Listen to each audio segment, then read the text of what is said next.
Ladies and gentlemen, and thank you. Oh, this is, as you say, ladies and gentlemen of the media. Yeah, thank you for finding time to be with us here today. We are here as the committee that has been campaigning for the release of Stephen Munyakho from incarceration in Saudi Arabia. My name is Joseph Odindo. I'm the chairman of the committee. And with me here are my colleagues, members of the committee. I think you better know them from that end. Cyprian Munyakho. This, you all know, is Steve's mother, Dorothy Koyu Musopole. Yeah. And my name is Munyakho. I represent the Alliance Girls High School constituency. The Alliance Girls came out very strongly in support of this cause. Yes. Yeah, the alumni, these two were in the same school, the Alliance. And the alumni has been extremely supportive. Yeah. We do acknowledge the support that they gave us. So today we'd like to share with you the latest development on this matter, yeah, which has dragged us for close to a year and has been an emotional drain to us. We've persevered, and it's been a long journey. There have been media reports quoting people making comments made in public about the status of this matter. So we would like, as the committee that is campaigning for Steve's release, to confirm that arrangements are underway for the release of Steve. And Steve, as you all know, has been on death row in Saudi Arabia for nearly 14 years.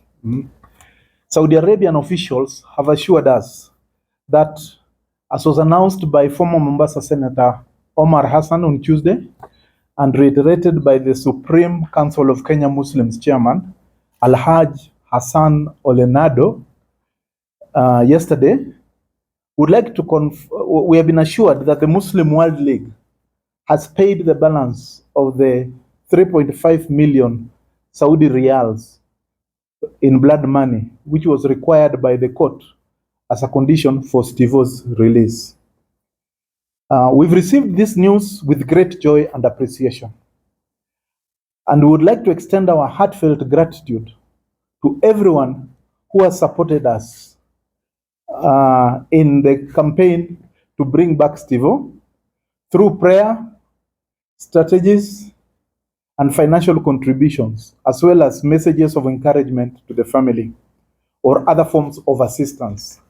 We would truly want to thank them for their compassion and generosity. You all know that Steve was convicted of manslaughter in 2012 following an altercation with a friend and a colleague, and he was sentenced to 5 years for manslaughter. The victim's family then appealed, resulting in an enhanced sentence of execution in 2014. After intense negotiations between the bereaved family and a delegation from the Kenyan embassy, starting in 2018, the parties finally settled for an irreducible amount of 3.5 million Saudi riyals in blood money, which converted comes to well over 100 million Kenya shillings.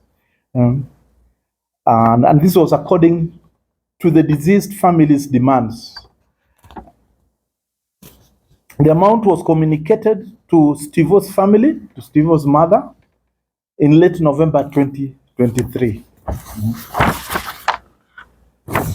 As of yesterday, Steve was still in Durban Central Prison, a maximum security prison in Jeddah, awaiting the completion of the court process, which will facilitate his release and return to Kenya. We will continue to keep you informed of any new developments. The Muslim World League, who paid the blood money, the balance of the blood money, was among the many organizations and individuals we had contacted to save Steve. And we would like to express our heartfelt gratitude for their generous contribution in settling the remaining amount. There are also many individuals and organizations who have guided and supported our 18-month campaign. We spoke to people we thought had influence. We reached out to organizations that understood the legal processes in Saudi Arabia. We talked to representatives of Yemeni rights organizations. And we wrote letters to various leaders, including Pope Francis at the Vatican and to President William Ruto. And I'm pleased to say that the Pope and President Ruto extended their diplomatic support to this cause. And we remain grateful for their assistance.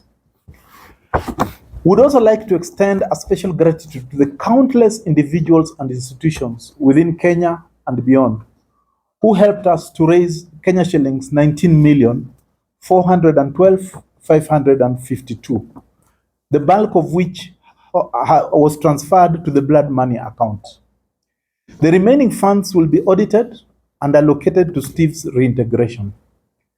Many of you had never met Steve. Many of these institutions and people who supported us, they had only heard of the cause through the media, yet they were moved by his plight and contributed generously. This matter might have remained unresolved without certain key individuals and institutions' wise counsel and quiet intervention. Many of them lent their support quietly. They don't want to be named. Yeah? And since we cannot name them here, and we can also not name them all, we'd just like them to know that we are truly thankful for the help they gave us. Finally, we'd like to pay special tribute to the media in this country who gave us help to carry the message, our appeals to around the world. We'd also like to thank the Muslim community, Kenyan Muslim community, for their quiet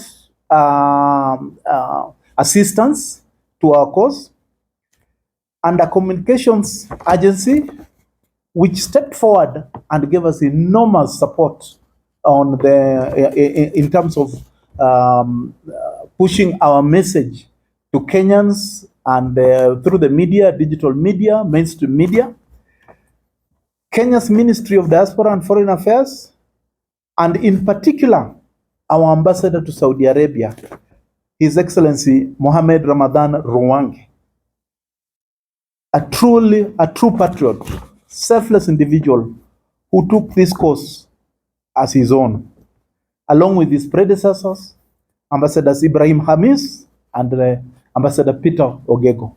We're truly thankful to these gentlemen and these institutions for helping us push the message of for our appeal for help for Stephen Munyakho and our search for assistance and guidance in order to bring this matter to a close. Without their help, this matter would not have reached where it has right now.